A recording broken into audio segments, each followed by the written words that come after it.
সম্মানিত মুসল্লিয়ানে কেরাম,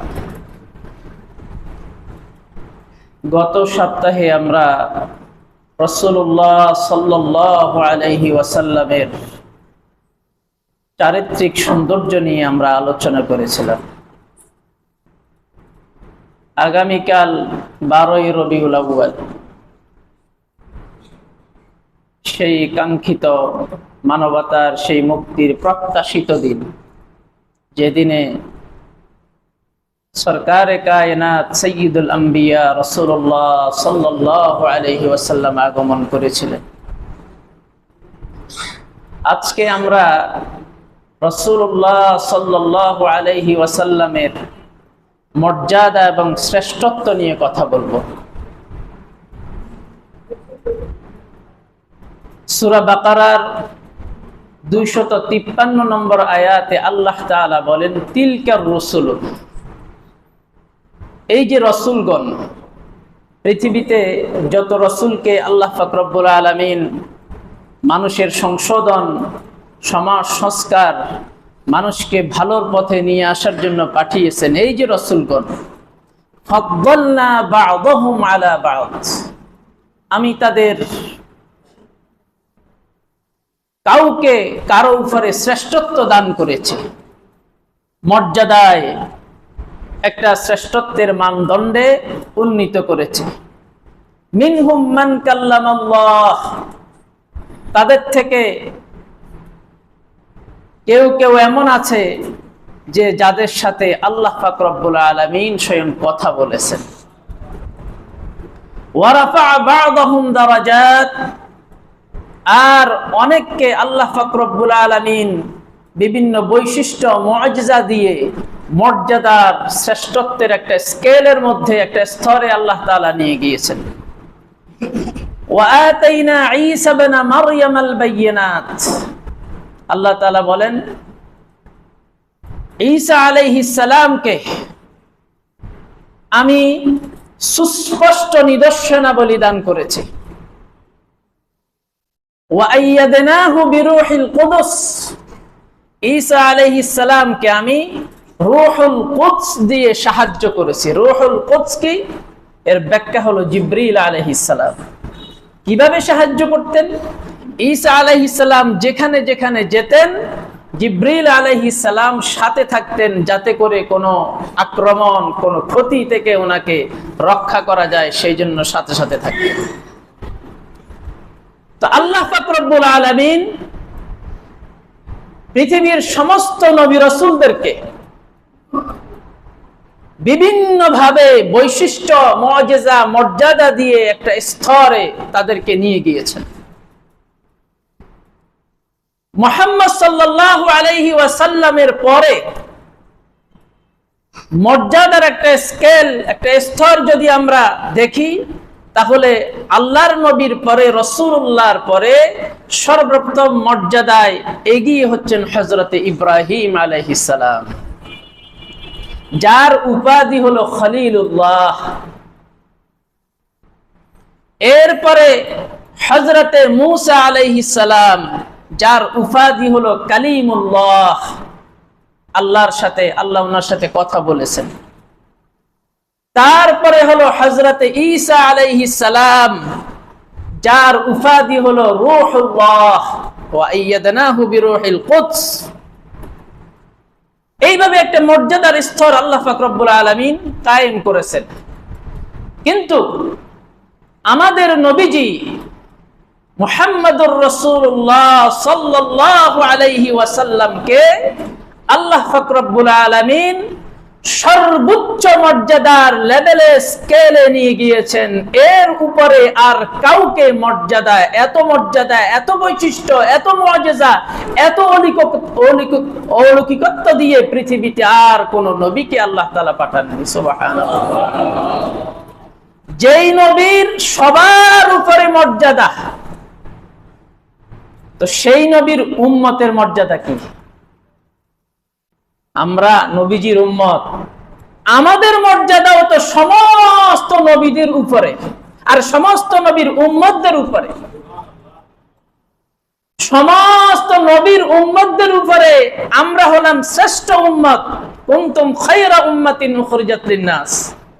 আর সমস্ত নবীদের উপরে মর্যাদায় শ্রেষ্ঠত্বে উন্নীত হলেন আমাদের জনাবে মুহাম্মদুর রাসূলুল্লাহ সাল্লাল্লাহু আলাইহি ওয়াসাল্লাম। এখন মর্যাদাটা কিভাবে, এটা বোঝানোর জন্য আমি আপনাদের সামনে কিছু উদাহরণ পেশ করব, যাতে করে আপনাদের নলেজে স্পষ্টভাবে ধরিয়ে দেওয়া যায় যে এইভাবে আল্লাহ তাআলা মর্যাদা দিয়েছেন।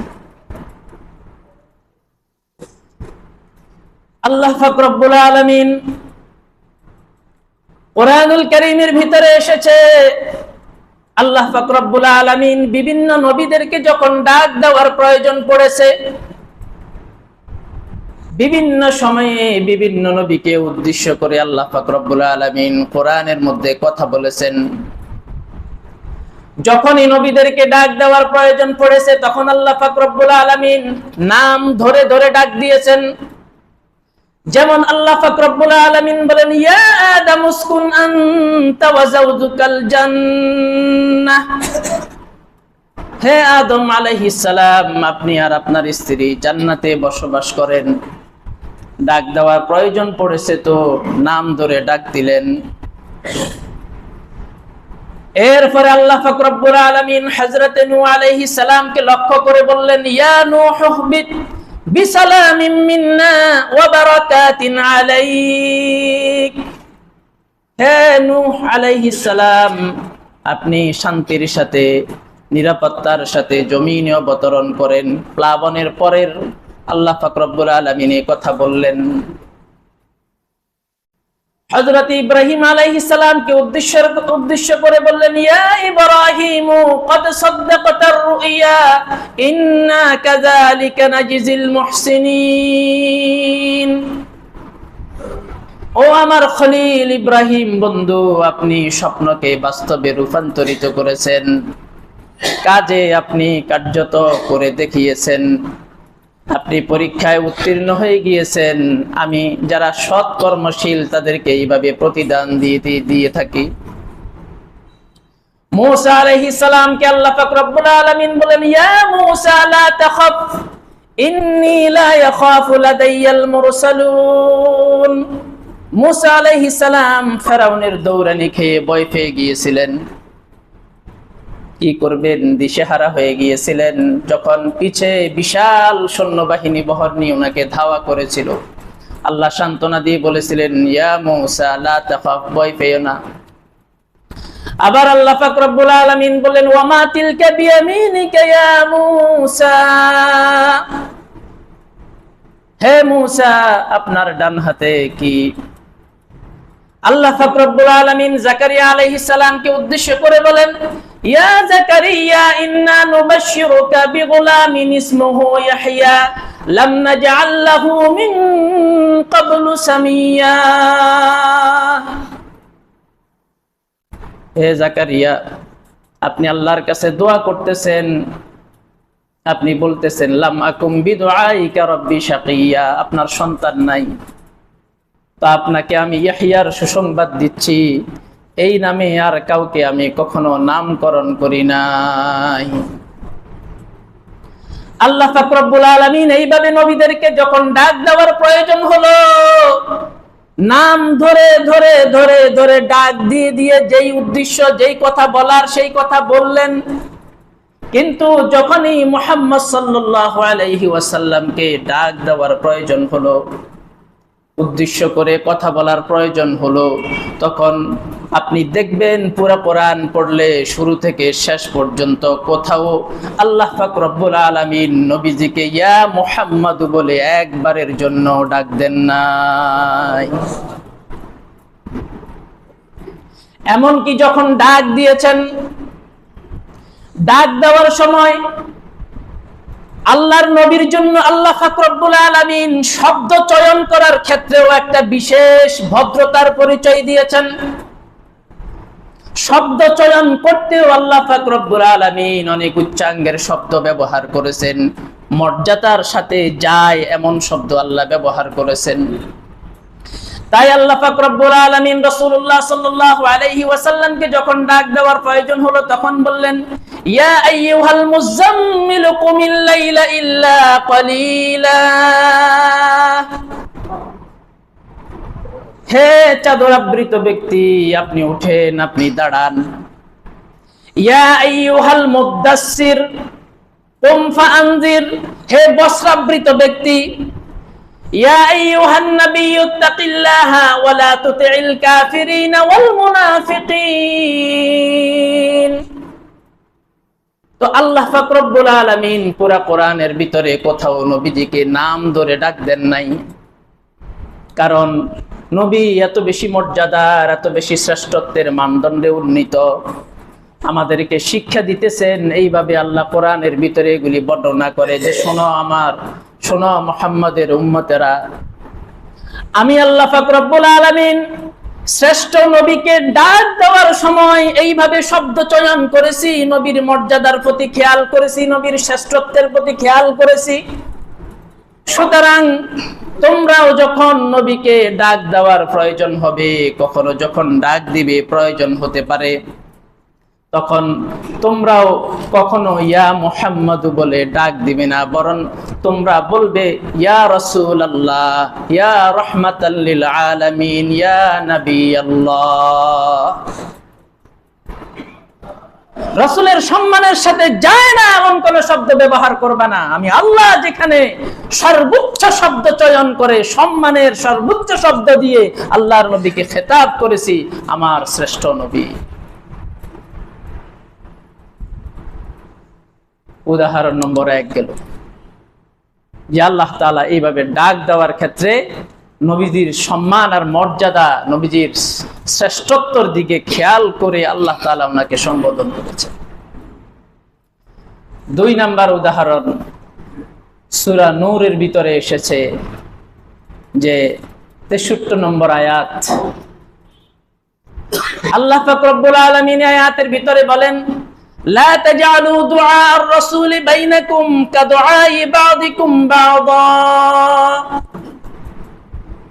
ও ঈমানদারেরা শোনো, তোমাদের মাঝে রাসূলের ডাক দেওয়ার বিষয়টাকে তোমরা যেভাবে সমবয়সী একজন আরেকজনকে যেভাবে ডাক দাও, যেইভাবে ডাকাডাকি করো, ওইভাবে আল্লাহর নবীকে কখনোই ডাক দেওয়া যাবে না।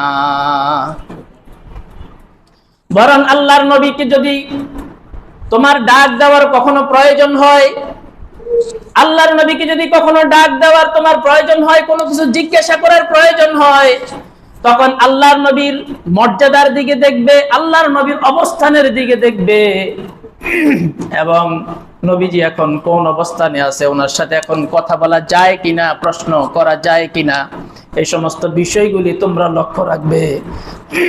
এবং তোমরা যেভাবে একজন আরেকজনকে ডাকো, নাম ধরে ডাকো, বিভিন্ন ভাবে অমুক তমুক বলে ডাকো, ওইভাবে আল্লাহর নবীকে কখনোই ডাকা যাবে না। লা তাজআলু দুআ আর-রাসূলি বাইনাকুম কাদুআই বাযিকুম বাযা। তোমরা এই সমাজের মানুষ একজন আরেকজনকে যে বন্ধু বান্ধব, আত্মীয় স্বজন, পাড়া প্রতিবেশী, আপনজন, একজন আরেকজনকে যেভাবে ডাকো, ওইভাবে রাসূলুল্লাহকে ডাকা যাবে না। সাবধান। যদি এখন কেউ ওইভাবে ডাকে তাহলে কি হবে? আল্লাহ পাক রব্বুল আলামিন আয়াতের শেষে বলতেছেন, আনতুসিবাহুম ফিতনাতুন আও ইউসিবাহুম আযাবুন আলীম। যদি কেউ আল্লাহর নবীকে ডাকার ক্ষেত্রে এইভাবে আল্লাহর নবীর শান আর মর্যাদা বিরোধী কোন শব্দ চয়ন করে ডেকে ফেলো, তাহলে মনে রাখবা এই কর্মকাণ্ডের মধ্যে যদি তোমরা জড়িয়ে পড়ো, তাহলে কোনো বিপদ মুসিবত তোমাদের উপরে এসে পড়বে, অথবা কোনো যন্ত্রণাদায়ক শাস্তি তোমাদেরকে আক্রান্ত করবে। রাসূলুল্লাহর ইজ্জত সম্মান এবং এই রাসূলকে সাল্লাল্লাহু আলাইহি ওয়াসাল্লাম বলেন, আপনারা রাসূলের নাম আসলে সাল্লাল্লাহু আলাইহি ওয়াসাল্লাম বলতে কৃপণতা করেন কেন? ক্বালা রাসূলুল্লাহ সাল্লাল্লাহু আলাইহি ওয়াসাল্লাম, বলেন সাল্লাল্লাহু আলাইহি ওয়াসাল্লাম, আল বাখিলু মান যুকিরতু ইনদাহু ওয়া লাম ইউসাল্লি আলাইয়া, রাওয়াহুল ইমাম আত-তিরমিজি রাহিমাহুল্লাহ। আল্লাহর নবী বলেন, আমার কাছে যদি কারো নাম নেওয়া হয়, সেই যদি সাল্লাল্লাহু আলাইহি ওয়াসাল্লাম বলতে কৃপণতা করে, ওই ব্যক্তি হলো কৃপণ। আপনি রাসূলুল্লাহকে ভালোবাসেন, ইজ্জত করেন, সম্মান করেন, আপনার সর্বোচ্চ সম্মানের জায়গায় আল্লাহর নবী, তো আপনি নাম আসলে সাল্লাল্লাহু আলাইহি ওয়াসাল্লাম বলেন না কেন? মুখ বন্ধ করে বসে থাকেন কেন? এটা সব সময়ের জন্য খেয়াল রাখবেন, শুধু এখানে না, পৃথিবীর যে কোনো জায়গায় আপনি যাবেন, আল্লাহর নবীর নাম আসলেই সাল্লাল্লাহু আলাইহি ওয়াসাল্লাম বলবেন। আরব দেশে তো এমন অভ্যাস আছে, যারা হাজী সাহেবরা গিয়েছে ওনারা আমাদেরকে বলেছেন যে দুইজন ব্যক্তি ঝগড়া লাগছে, আরেকজন আরব এসে বলে সাল্লি আলা মুহাম্মদ, এই কথা বলে দুজনকে বিতর্ক করে দেয়। এই কি করতেছ, দুরূদ পড়ো, বাস ঝগড়া শেষ, সাল্লি আলা মুহাম্মদ। আর তারা এত বেশি দুরূদ শরীফের আমল করে, আশ্চর্য তাদের আমল, দুরূদ শরীফ, সারাক্ষণ দুরূদ শরীফ তারা পড়ে। উদাহরণ নম্বর 3, সূরা হুজুরাত 100, সূরা হুজুরাতের 1 থেকে 5 নম্বর আয়াত পর্যন্ত, এই টোটাল 5টা আয়াতই আল্লাহর নবীর শান, মর্যাদা, রাসূলুল্লাহর সাথে কথা বলা, ওনার বৈঠকে বসা, বৈঠক থেকে বের হওয়া ইত্যাদি, এবং অনাগত ভবিষ্যতের মুসলমানদের জন্য রাসূলুল্লাহকে ইজ্জত দেওয়ার একটা মোটামুটি সারাংশ এই 5টা আয়াতের ভিতরে তুলে ধরা হয়েছে। সূরা হুজুরাতে আল্লাহ পাক রব্বুল আলামিন বলেন, ইয়া আইয়ুহাল্লাযীনা আমানু লা তারফা'উ আসওয়াতাকুম ফাওকা সাওতিন নাবিয়্যি ওয়া লা তাজহারু লাহু বিল কওল। ও দুনিয়ার ঈমানদারেরা, শুনে রাখো, তোমাদের কণ্ঠের আওয়াজ যেন নবীর কণ্ঠের আওয়াজের উপরে উঁচু হইয়া না যায়। ওয়ালা তাজহারু লাহু বিল কওল, তোমরা যেভাবে একজন আরেকজনের কথার উপরে চিৎকার চেঁচামেচি করে, উচ্চ শব্দ করে, জোর গলায় কথা বলো, কাজাহরি বাদিকুম লিবাদিন, একে অপরের সাথে যেভাবে প্রকাশ্যে আরেকজনের কথার উপরে অ্যাডভান্স অগ্রিম কথা বলো, আল্লাহর নবীর সামনে এইভাবে যদি তোমরা কথা বলো, তো অবস্থা কি হবে জেনেছো নাকি তোমরা? আনতাহবাতা আমালুকুম ওয়া আনতুম লা তাশউরুন, এইভাবে যদি তোমরা কথা বলো, তো তোমাদের অজান্তেই হজ করে যে না কামল কামাইছো, দান করে না কামল কামাইছো, তাহাজ্জুদ পড়ে কামাইছো, মসজিদে এসে কামাইছো, গরিব দুঃখীকে সহযোগিতা করে কামাইছো, যত নেক আমল কামাই করেছো, আল্লাহর নবীর শানে যদি বেয়াদবি হয়ে যায়, সমস্ত নেক আমল বরবাদ হয়ে যাবে, সব নেক আমল বরবাদ হয়ে যাবে। রাসূলুল্লাহর শান, মর্যাদা, এই আয়াতের তাফসীরে লেখা আছে, এই বিষয়টা আপনাদেরকে কোট করে দিচ্ছি আমি, এটা খুবই প্রয়োজন। এই আয়াতের তাফসীরের ভিতরে লেখা আছে, তাফসীর ইবনে কাসির, তাফসীরে তাওদীহুল কোরআন, তাফসীরে অমুক, তাফসীরে তমুক। কেউ যদি না পান, তো আমার রুমে 8 থেকে 9টা তাফসীর আছে, আমার কাছে যাবেন, আমি দেখাইয়া দেব। এই আয়াতের তাফসীরের ভিতরে লেখা আছে, রাসূলুল্লাহর কথার উপরে কথা বলা যাবে না, বলা হচ্ছে এটার ব্যাখ্যা কি? রাসূলুল্লাহর আওয়াজের উপরে আওয়াজ উঁচু করা যাবে না, এটার ব্যাখ্যা কি? আমরা তো আর রাসূলুল্লাহর মজলিসের মধ্যে বসার সুযোগ হয় নাই, আমরা তো আর রাসূলুল্লাহর মজলিসে বসতে পারি নাই। আল্লাহর নবীর জামানায় যারা ছিলেন, ওনারা রাসূলুল্লাহর মজলিসে বসেছেন, রাসূলুল্লাহর সামনে প্রশ্ন করেছেন, তিনি উত্তর দিয়েছেন, ওনার নসিহত শুনেছেন। এখন আমরা যারা উম্মত, আমরা তো রাসূলুল্লাহর মজলিস পাই নাই, আমাদের ক্ষেত্রে দিক নির্দেশনা কি, এটা ভালো করে স্মরণ রাখেন। এখানে আমাদের জন্য রাসূলুল্লাহর কথার উপরে কথা বলা যাবে না, এর ব্যাখ্যা কি, এটা কোট করে রাখেন। সেই ব্যাখ্যাটা হলো যে আল্লাহ পাক রব্বুল আলামিন রাসূলুল্লাহর মাধ্যমে আমাদেরকে জীবনের শুরু থেকে শেষ পর্যন্ত চলার একটা সীমারেখা টেনে দিয়েছেন কিনা? বলেন, সীমারেখা টেনে দিয়েছেন কিনা? বলে সীমারেখা টেনে দেওয়ার মানে কি? আপনি নামাজ পড়বেন তো নামাজ রাসূলুল্লাহর সীমারেখার ভিতরেই পড়তে হবে, রাসূলুল্লাহর যে বাতলানো পদ্ধতি নিয়ম সেভাবেই পড়তে হবে। এর বাহিরে গিয়ে নামাজ পড়ার কোনো সুযোগ আছে কিনা? আপনি বিয়ে করবেন, আপনি একজন মুসলিম, রাসূলুল্লাহ সাল্লাল্লাহু আলাইহি ওয়াসাল্লাম যে বিয়ে করার যে সীমারেখার যে আদাব, যে পদ্ধতি, যে সুন্নাত পদ্ধতি বলেছেন ওইটার ভিতরে থেকেই আপনাকে বিয়ে করতে হবে। এর বাহিরে গিয়ে বিয়ে করার কোনো সুযোগ নাই। তো রাসূলুল্লাহ সাল্লাল্লাহু আলাইহি ওয়াসাল্লাম জীবনের শুরু থেকে মৃত্যু পর্যন্ত আমাদের জন্য একটা সীমারেখা টেনে দিয়েছেন। এখন কোন মুসলমান যদি ওই সীমারেখার বাহিরে গিয়ে অন্য কোন সীমারেখা আবিষ্কার করে, অন্য কোনো কিছু মানতে চায়, রাসূলুল্লাহর সিদ্ধান্তকে বাইপাস করে অন্য কোনো কিছু মানতে চায়, তো সেটা হবে রাসূলুল্লাহর সাথে বেয়াদবির শামিল। দেখেন তাফসীরে দেখবেন লেখা আছে যায়া, ইয়া আইয়ুহাল্লাযীনা আমানু লা তারফাউ আসওয়াতাকুম ফাওকা সাওতিন নবী ওয়া লা তাজহারু লাহু বিল কওলি কাজহরি বা'দিকুম লিবা'দিন আন তাহবাতা আমালুকুম ওয়া আনতুম লা তাশউরুন। এই জায়গাটা যদি আমরা ভালোভাবে মনে রাখি আমাদের গা শিউরি ওঠার কথা।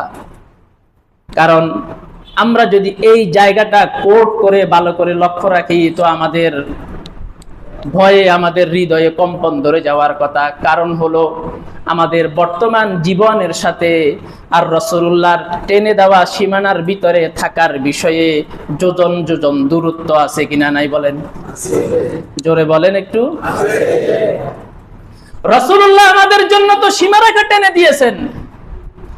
রহিমউদ্দিন জন্মগ্রহণ করেছে, আজকেই মনে করেন জুমার আগে জন্মগ্রহণ করেছে, নাম রাখা হয়েছে রহিমউদ্দিন। এই রহিমউদ্দিন আজকের এই জুমার আগ থেকে নিয়ে জন্মগ্রহণ করার পর থেকে নিয়ে যেদিন রহিমউদ্দিন মৃত্যুবরণ করবে, মনে করেন ৬০-৭০ বছর জিন্দিগি পাবে। এই পুরা জিন্দিগিটার মধ্যে আল্লাহর নবী একটা সীমারেখা টেনে দিয়েছেন। পুরা জিন্দিগিটা ওই সীমারেখার ভিতরেই থাকতে হবে, ওই সীমারেখার বাহিরে গেলেই রাসূলুল্লাহকে বাইপাস করা হবে। এই জায়গাটা ভালো করে মনে রাখেন। রবিউল আউয়াল মাস আসলে গেট করে ফেললাম, করেন, আমি আপনার বিরোধিতা করি না। রবিউল আউয়াল মাস আসলে একেবারে আপনি বিশাল আয়োজন করে ফেললেন, আমি আপনার বিরোধিতা করি না। তারপরে অনেক বিশাল খাবারের আয়োজন করে খেলেন, আনন্দ করলেন, শোভাযাত্রা করলেন, আমি আপনার বিরোধিতা করব না। আমি আপনাকে যেটা অত্যন্ত ভদ্রতার সাথে ধরাইয়া দিতে চাই যে আপনি এই জায়গায় ঠিক আছেন কিনা, সীমারেখার ভিতরে আছেন কিনা আপনি। এখন যদি আপনি হিসাব কষেন তো দেখবেন যে সীমারেখার ভিতরে অসংখ্য অগণিত উম্মত আল্লাহর নবীর টেনে দেওয়া সীমারেখার বাহিরে। এটাই তো আল্লাহর নবীর সাথে আল্লাহর নবীর শান আর মর্যাদার খেলাফ কর্মকাণ্ড। এটাই তো কর্মকাণ্ড। আড়ালের এই কথাটা কেউ টেনে আনে না, কেউ বলতে চায় না। আড়ালের, এটা আড়ালের কথা। সবাই শুধু বলে দুরূদ পড়েন, জিলাপি আনেন, জিলাপি খান, তারপরে চোখ বাসাইয়া দোয়া করেন উম্মতের রাসূলুল্লাহর ভালোবাসা হয়ে যাবে। এরপরে নামাজ নাই, রোজা নাই, হজ নাই, যাকাত নাই, কোনো কিছুই নাই। জিন্দেগির পুরা লাইফ স্টাইল পুরা বেঈমানের মতো উনি রাসূলুল্লাহর আশিক। এই কথাগুলো কেউ বলে না। এই জন্য ভাইয়েরা আমার, এই সূরা হুজুরাতের আয়াতটা আপনারা ভালো করে মনে রাখবেন। আল্লাহ পাক রব্বুল আলামিন বাকি জিন্দেগিটা আমাদেরকে রাসূলুল্লাহর টেনে দেওয়া সেই সীমারেখার ভিতরে থাকার তৌফিক দান করেন। ৪ নাম্বার উদাহরণ কি বুঝাইতেছি আপনাদেরকে, রাসূলুল্লাহর শান আর মর্যাদা বুঝাইতেছি, ভালো করে খেয়াল করেন।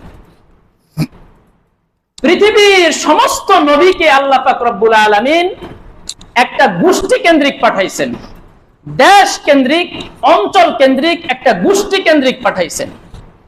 বলে দলিল আল্লাহ তাআলা বলে দিয়েছেন, ওয়ালাকাদ আরসালনা নূহান ইলা কওমিহি ফালাবিসা ফীহিম আলফা সানাতিন ইল্লা 50 আমা।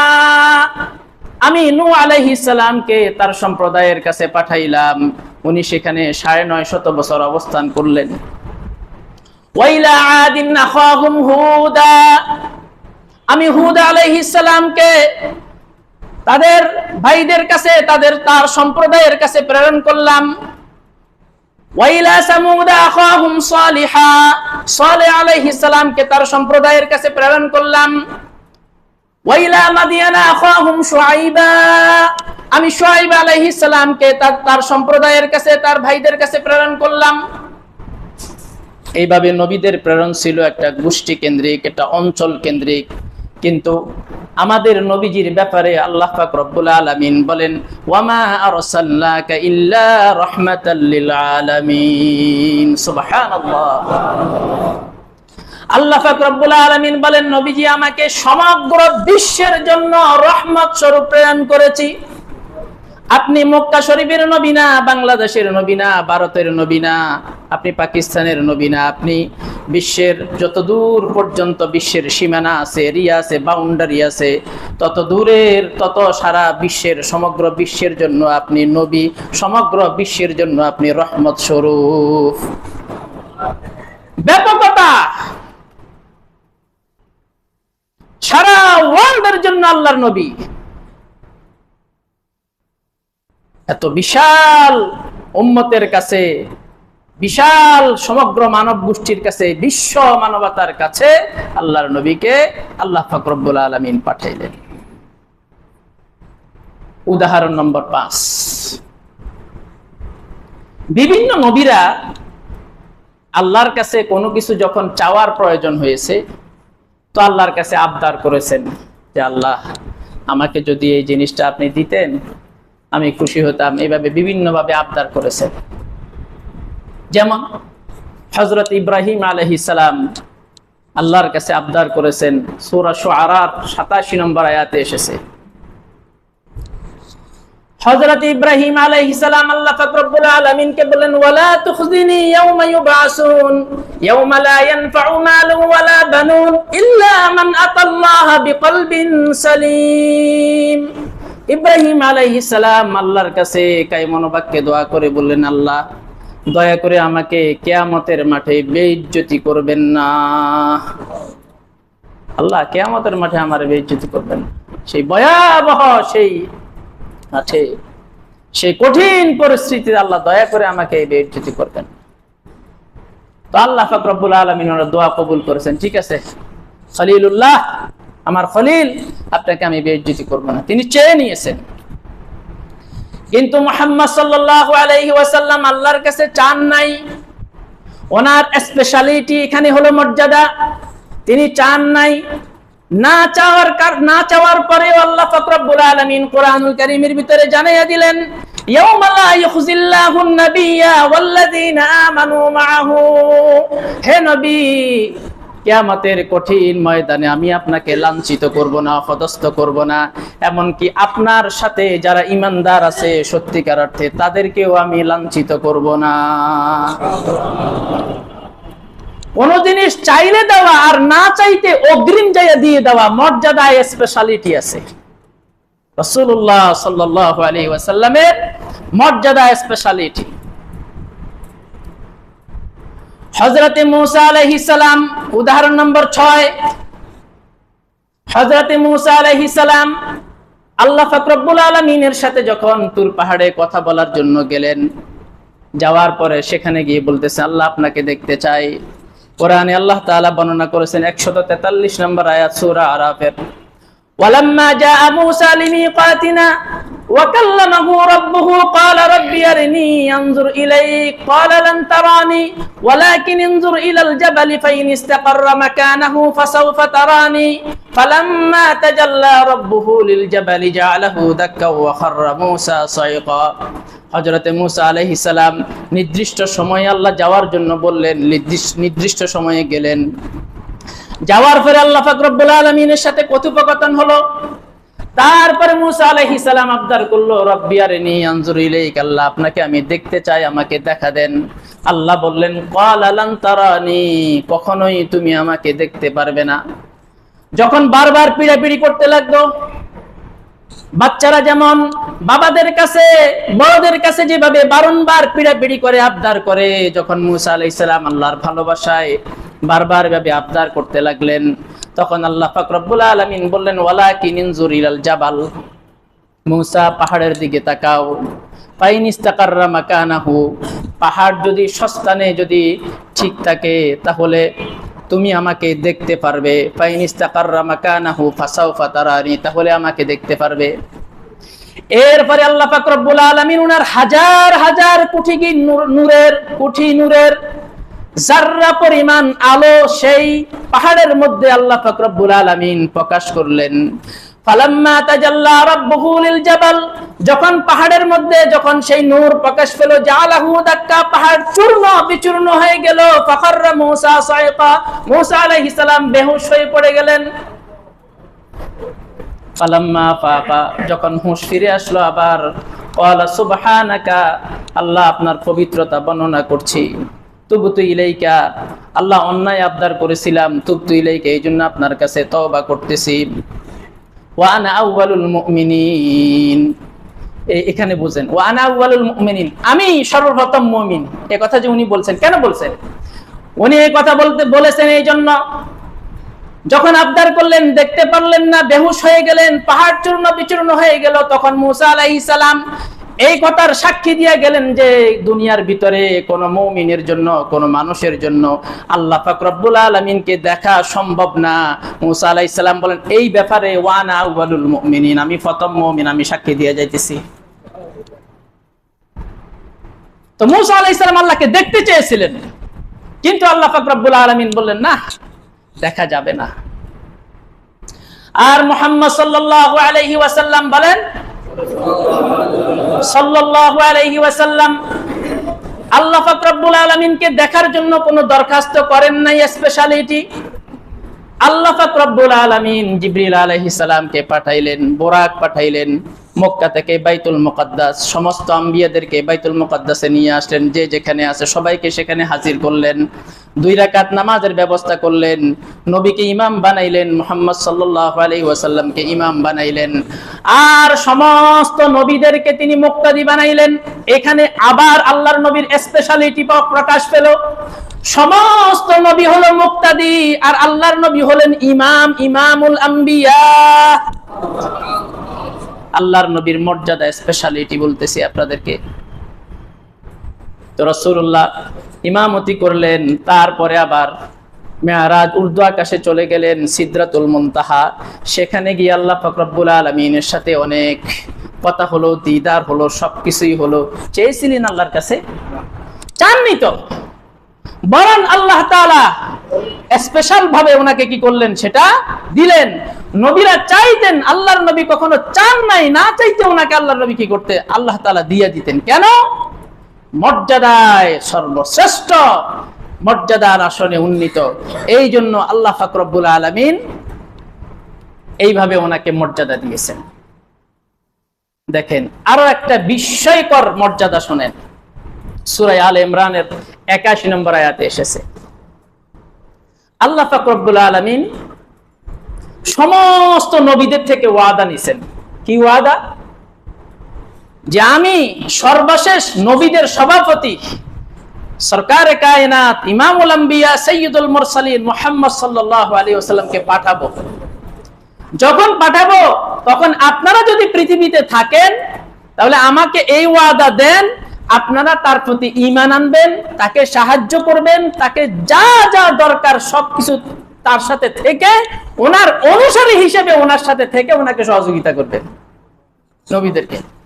ওয়াইদ আখাযাল্লাহু মিসাকান নাবিয়িনা লামা আতাইতুকুম মিন কিতাবিন ওয়া হিকমাতিন সুম্মা জাআকুম রাসূলুম মুসাদ্দিকুল লিমা মাআকুম লাতু'মিনুন্না বিহি ওয়া লাতানসুরুন্না ক্বালা আকরারতুম ওয়া আখাযতুম আলা যালিকুম মিসরি ক্বালু আকরারনা ক্বালা ফাশহাদু ওয়া আনা মাআকুম মিনাশ শাহিদিন। আল্লাহ পাক রব্বুল আলামিন বললেন যে আমি নবীদের থেকে ওয়াদা নিলাম যে লামা আতাইতুকুম মিন কিতাবিন ওয়া হিকমা, আমি যদি তোমাদেরকে কিতাব আর হিকমত দান করি, অতঃপর তোমাদের মাঝে যদি রাসূল আসে যে রাসূল মুসাদ্দিকুল লিমা মাআকুম, তোমাদের সাথে যেই কিতাব থাকবে সেই কিতাবের তিনি সত্যায়ন করবে, সেই কিতাবকে তিনি সাপোর্ট করবে। তখন লাতুমিনুন্না বিহি, আমার নবীজির প্রতি তোমরা আপনারা অবশ্যই ঈমান আনবেন। ওয়ালা তানসুরুন্নাহু, আমার নবীজিকে আপনারা অবশ্যই অবশ্যই সহযোগিতা করবেন। এটা বলে আল্লাহ তাআলা আবার কি করতেছে দেখেন। আল্লাহ তাআলা বললেন, আকরারতুম, ও নবীরা আপনারা মাইনা নিছেন? মাইনা নিছেন? এভাবে আল্লাহ জিজ্ঞাসা করতেছে। ক্বালু আকরারনা, তখন নবীরা বললেন, ওগো আল্লাহ আমরা স্বীকৃতি দিলাম, আমরা এই সিদ্ধান্ত মেনে নিলাম। ওয়া আখাযতুম আলা যালিকুম মিসরি, ক্বালু আকরারনা, তখন আল্লাহ পাক রব্বুল আলামিন বললেন, ফাশহাদু, ঠিক আছে আপনারা যেহেতু মাইনা নিছেন এখন আপনারাই সাক্ষী। আর ওয়া আনা মাআকুম মিনাশ শাহিদিন, আমিও সাক্ষী হিসেবে আপনাদের সাথে রইলাম। বিশ্ব নবী সাল্লাল্লাহু আলাইহি ওয়াসাল্লামকে আপনারা কি করতে হবে? আপনারা যদি পেয়ে যান আপনাদের হায়াতে দুনিয়াতে, তো ওনাকে সহযোগিতা করতে হবে, ওনার প্রতি ঈমান আনতে হবে। স্পেশালিটি হাযিহি আজমাতুল্লাহ, আজমাতুন নবী মুহাম্মদ সাল্লাল্লাহু আলাইহি ওয়াসাল্লাম। এটাই হলো আল্লাহর নবীকে আল্লাহ পাক রব্বুল আলামিন মর্যাদার সর্বোচ্চ স্তরে উন্নীত করার, মর্যাদার সর্বোচ্চ আসনে আসীন করার উদাহরণ। আরো অনেক আয়াত কোরআনুল কারীমের ভিতরে আল্লাহ পাক রব্বুল আলামিন এনেছেন, যেগুলিতে রাসূলুল্লাহর বিশেষ স্পেশাল মর্যাদার কথা বলা হয়েছে। আর হাদিস তো অসংখ্য গণিত আছে। আমার কাছে কোট করা 15 থেকে 10টা হাদিস আছে। সময় শেষ, আমি আলোচনা গোছাইয়া নিতেছি। যেই নবীর এত বেশি মর্যাদা, এত বেশি আল্লাহর কাছে ইজ্জত সম্মান, আর সেই নবীর আমরা উম্মত হওয়ার কারণে সমস্ত উম্মতের উপরও আমাদের ইজ্জত সম্মান, এই এত বড় নিয়ামত, এত বড় নবী পাওয়ার পরে আমাদের শুকরিয়া করতে হবে না? তো শুকরিয়া কিভাবে করবেন?